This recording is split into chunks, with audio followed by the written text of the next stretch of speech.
The wind came down off the sandhills of Nebraska carrying the first bite of October, and Thomas Whitfield stood on the platform in Ogallala with his hat in his hands, counting the minutes the train from Omaha was late.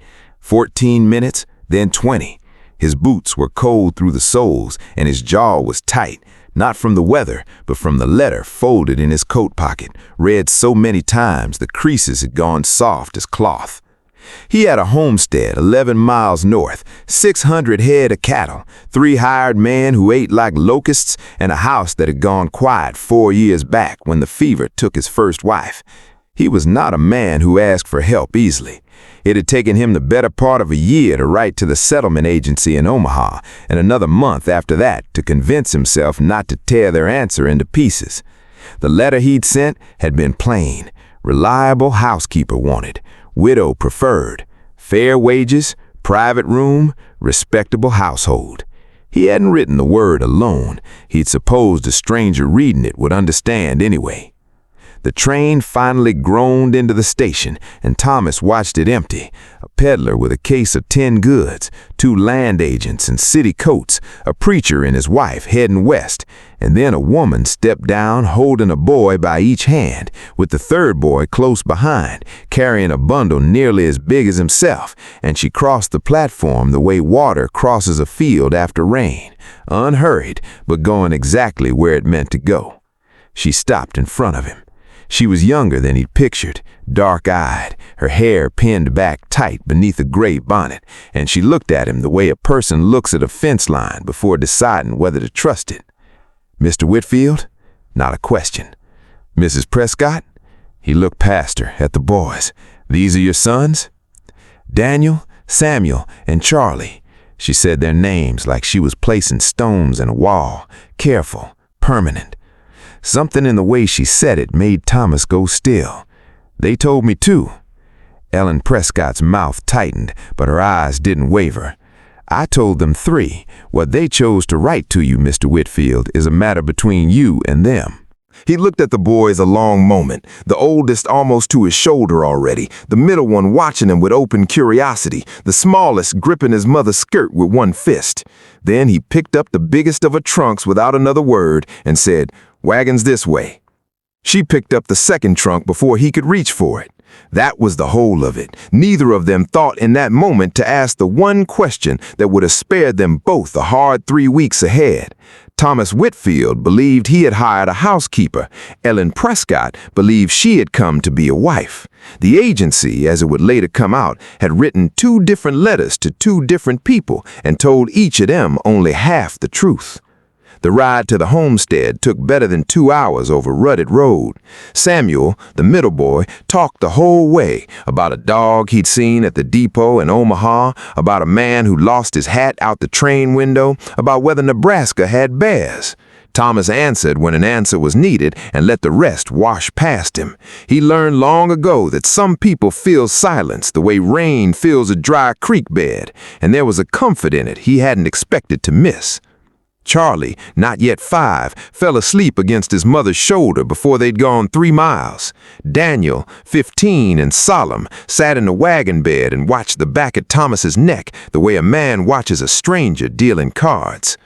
"It's a working cattle operation," Thomas said, when the quiet had gone on a while. 3 hands in the bunkhouse. Cook quit in the spring, so the kitchen's been in a poor state. I'll manage it. There's a room off the kitchen for you. The boys can bed down in the loft over the tack room. It's dry and it's close. The boys stay with me, Ellen said. No argument in her voice, just a fact laid down flat. Thomas didn't push it. He'd come to understand before the week was out that pushing on a thing Ellen Prescott had already decided was like pushing on a granite outcrop. It didn't move, and you only bruised your hand. They crested the last rise as the sun was going long and gold over the grass, and the homestead came into view below. House, barn, corral, the windmill Thomas had raised himself 2 summers back. Nothing fancy about it, but everything on it built or mended with his own hands. Charlie woke when the wagon stopped. He looked at the house, then at Thomas. "Is this our house now?" Ellen's jaw went tight. "It's Mr. Whitfield's house, Charlie." Charlie considered this with the gravity only a small child can manage. "Can I see the horses?" "After supper," Thomas said, climbing down. Charlie nodded like a deal had been struck, then lifted both arms straight up to be carried down, not looking at his mother, looking at Thomas. Thomas set the reins aside and lifted him without thinking twice, set him on his feet in the dirt. It was such a small thing. He wouldn't understand until much later that it was the moment something in him, shuttered up since the fever, cracked open a hair's width and let in light. The kitchen was worse than Ellen had braced for. Grease gone to rock on the stovetop, a flour barrel with visitors of the six-legged variety, the good cast iron abandoned under a bench for no reason anyone could explain. She stood in the doorway the next morning, took stock of the ruin, and rolled her sleeves to the elbow. Daniel appeared at her side without being asked, looked the kitchen over the way she had, and said, "I'll haul the grease pan out." He went and found Samuel to help him up and told him, unprompted, he could talk the whole time if he wanted to. The hired men, Reuben, Otis, and a lanky boy of 17 named Pratt, were wary of Ellen the way ranch hands are wary of any woman appearing in a house that had been purely masculine for years. Not unkind, just watching. On the second morning, she had eggs, salt pork, and biscuits on the table by 5:30, along with coffee that was, for the first time in memory, actually hot. Reuben took one swallow, set the cup down with great tear, and said, "Well, glory." Otis said, "Don't blaspheme at breakfast." Reuben said that wasn't blasphemy, that was a prayer of thanksgiving. After that morning, the hands were entirely hers. Daniel was harder to win, though nobody was trying to win him exactly. He was 15 and carried the weight of it the way older sons carry things when their father is 2 years in the ground, like a debt only he could see. Thomas didn't try to charm him or lecture him or make a show of teaching him things the way men do when they want credit for it. He simply worked and let Daniel watch him work. On the third day, Daniel turned up in the barn while Thomas was setting a wagon axle. He didn't offer to help, he just stood there. Thomas didn't look up. "Hand me that spanner, left side." Daniel handed it over, and they worked an hour without another word between them. When it was done, Thomas wiped his hands on a rag and said, "You got a level eye, that's not nothing." Daniel said nothing back, but he was in the barn again the next morning before Thomas had even finished his coffee. Samuel found his own way in, not through work, but through watching. He'd trail along after Thomas, checking the windmill's gears, hand him tools before Thomas's hand had even reached for them, the way you pass a man something he's been about to ask for. "You keep your eyes open," Thomas told him one evening. "Yes, sir." Samuel thought a moment, then went on unbidden. "I see you check that windmill every morning before the men are up. I see you walk the north fence every night after supper, and I see you haven't passed the door of the front room since we got here." Thomas went quiet. "I figured that was your first wife's room," Samuel said, careful, like he was handling something breakable. "You'd be right. My mama doesn't go near my papa's old tool shed either. She says some rooms just need time to be walked into again." Thomas looked out at the fence line a long moment. "Your mama's a wise woman." "Yes, sir." And Samuel went back to his business, leaving Thomas standing there with something loosened in his chest that he didn't have a name for. Charlie was the one nobody had planned for. Not a burden, the opposite. He trailed Thomas everywhere, 3 steps behind, offering nothing but his own small presence, narrating the day up the ladder of the hayloft in a voice that carried across the whole yard. "There's a barn cat up there. Mama says supper's near. Mr. Whitfield, I've lost my other boot." On the 5th night, Charlie fell asleep at the supper table, mid-sentence, forehead nearly in his plate. Thomas looked at Ellen. Ellen started to rise. Thomas said, "I'll carry him." Ellen went very still, then sat back down and said only, "Second door past the pantry." Thomas lifted the boy the way a man lifts something he's afraid of waking, carried him down the hall, laid him down, pulled the quilt to his chin. In his sleep, Charlie's small hand closed around Thomas's thumb and didn't let go for a moment.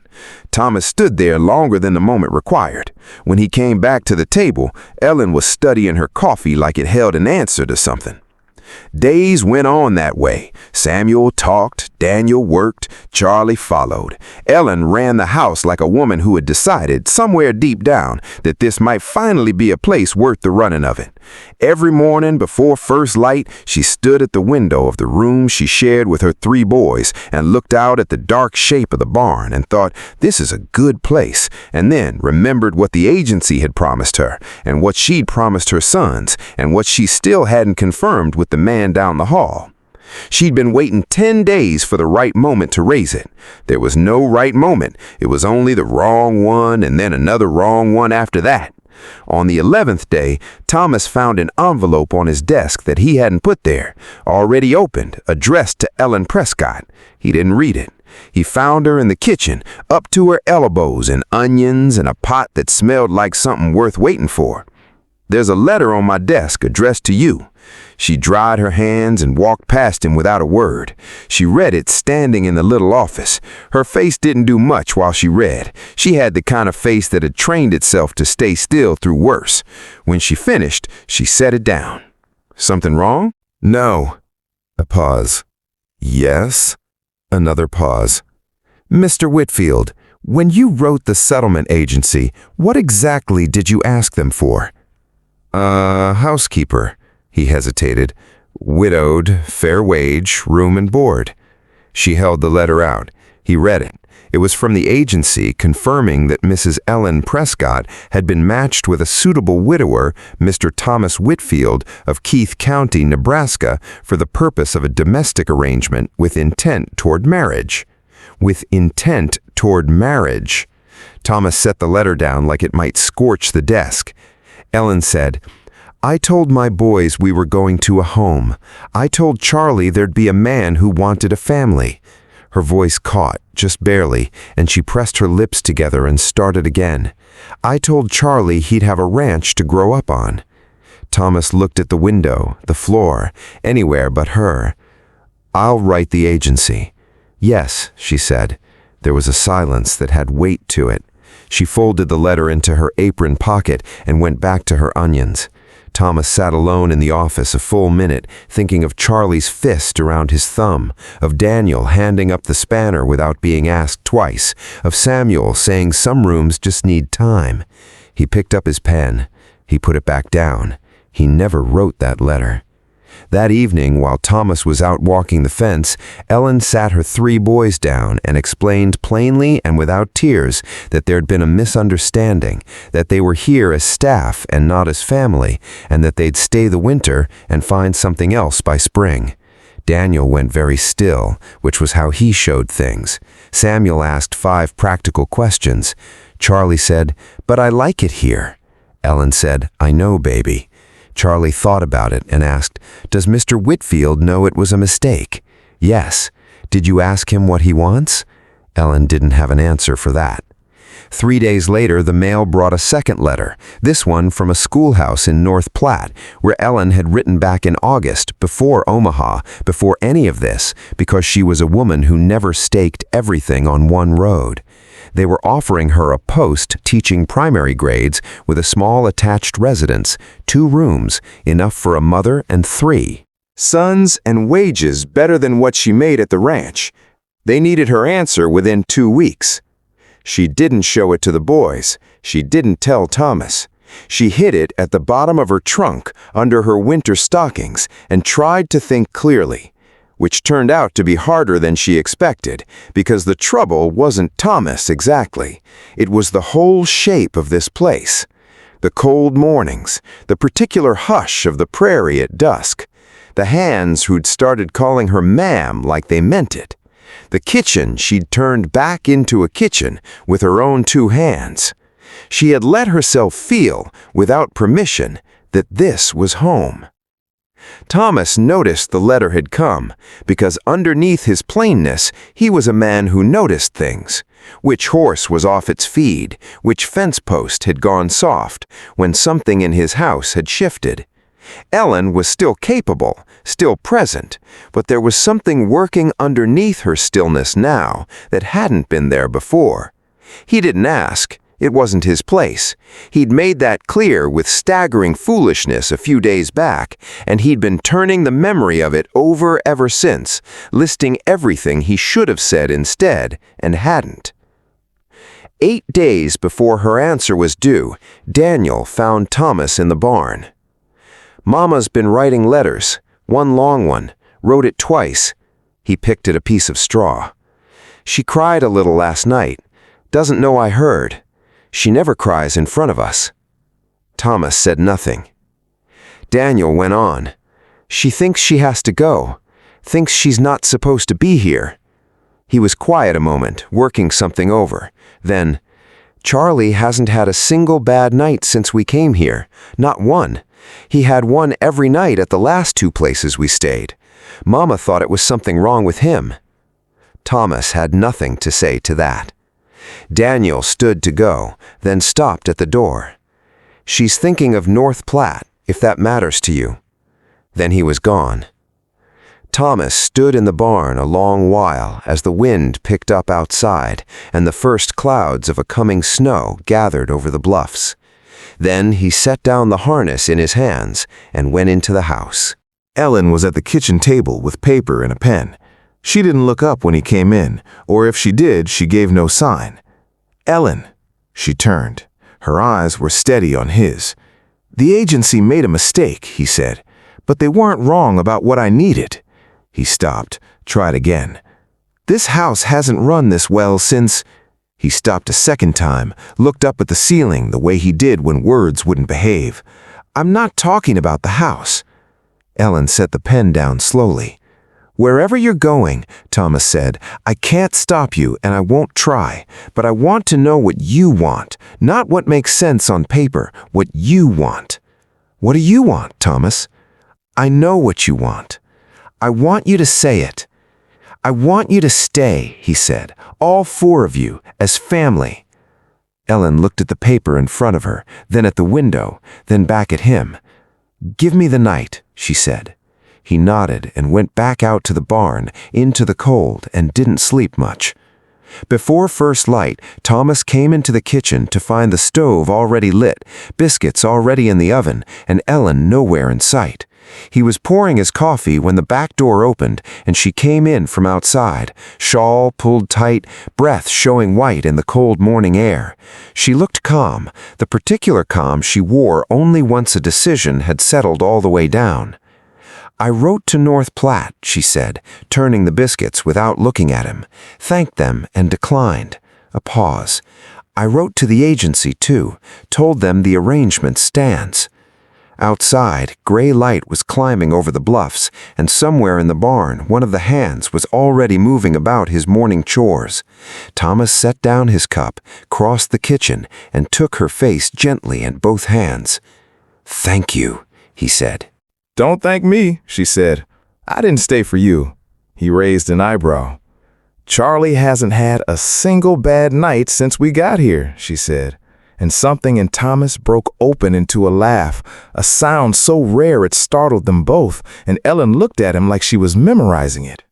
He kissed her forehead, quiet and certain, and stepped back just as small footsteps came down the hall.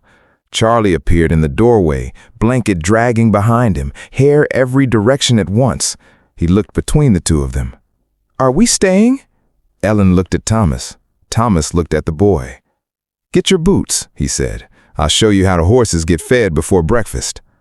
Charlie's whole face opened up like a door thrown wide to morning, and he dropped his blanket right there on the floor and ran for his boots. Ellen watched Thomas pull on his coat. "Thomas," she said. He turned. "We're staying." He held her eyes a moment, then followed her son out into the cold gold light where the windmill was already turning and the day was already beginning, the way it would begin now, every day, for the rest of their lives together. Some things get decided in a letter written by strangers who never meant to change anyone's life. Some things get decided in a kitchen before sunrise, over a pot of coffee and a hard truth finally spoken aloud. And some things are decided in the space of a single moment, a child's arms lifted up and a man who had forgotten he was allowed to want anything, choosing without thinking to catch him. The real value of a story like this is not the romance of it. It is the reminder that family is not always made by blood or by paperwork, but by showing up for each other day after ordinary day until showing up becomes love. It teaches that honesty, even when it costs comfort, is what holds a home together. And it teaches that the people who quietly notice us, who hand us the tool before we ask, who wait outside the ladder, who close a small fist around a thumb in their sleep, are very often telling us exactly where we belong.